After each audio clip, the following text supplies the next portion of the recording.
Deborah Paget, Corinne Calvert, Susan Hayward, Rita Hayworth, Jean Simmons, Diana Dors, Piper Laurie, Jane Russell, Elizabeth Scott.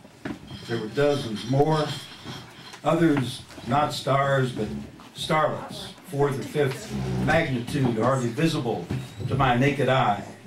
Full-page faces, studio publicity poses, Julie London with her ski slope cleavage, crying me a river. The house where I grew up was full of my mother's magazines, the Hollywood magazines, photoplay and silver screen and movie screen. And she brought them all. We couldn't see the Hollywood Hills from that little town in southeastern Illinois where I was born and raised, but Hollywood shipped its dream magazines to Beale's newsstand, baled in bundles tossed from the backs of 4 a.m. trucks.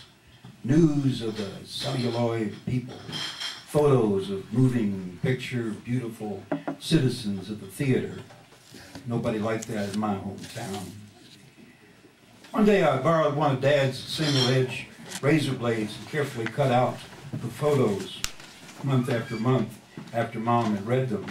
Big, beautiful, airbrushed faces of women, coiffed, cupcaked, staring, smiling right at me, an 11-year-old homeschooled kid from Hank Williams' Sugardale, Baloney Land. I kept the photos in a big pile on my bedstand, and before turning out the lights at night, I'd leaf through them like a pubescent Cupid's tarot deck, sometimes leaning down to kiss the bee-stung lips of that night's beloved, pressing my lips to the page. Most nights it was Deborah Paget.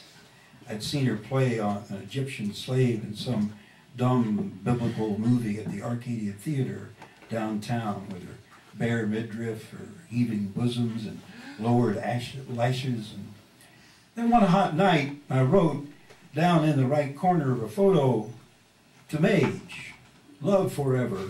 I did it in a fake, feminine, cursive, kind of scrolled and loopy. And I spent the next couple of hours signing them all. Say to sweet Maj, who is soul in my heart, Rita Hayworth. Maj, you are my dreamboat. Love, Jane Russell. I tried to mix up the handwriting so that the autographs looked authentic.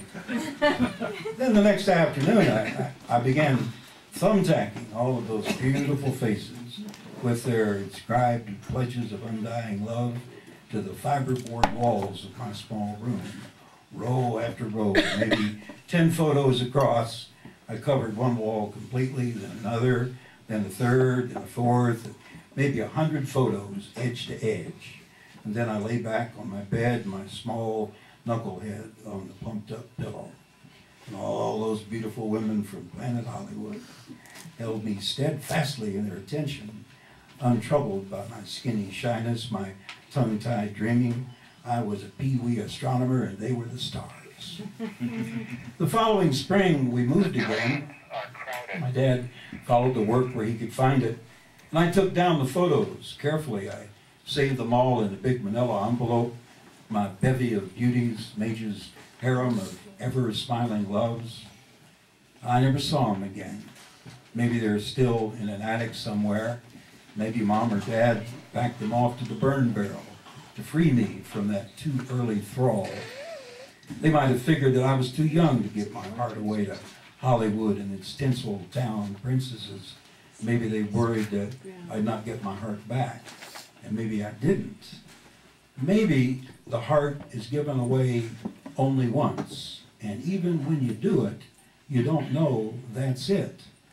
Some days now, I think my original heart pie got cut up in 100 or more thin slices that winter when I was 11, when I wrote those expressions of love. Never forget me, Maj. I'll never forget you. Piper Laurie. And something went out of me an offering, and it did not return, and I'm not sure that I would recognize it if it did, but to each of them, I have been faithful in my own way.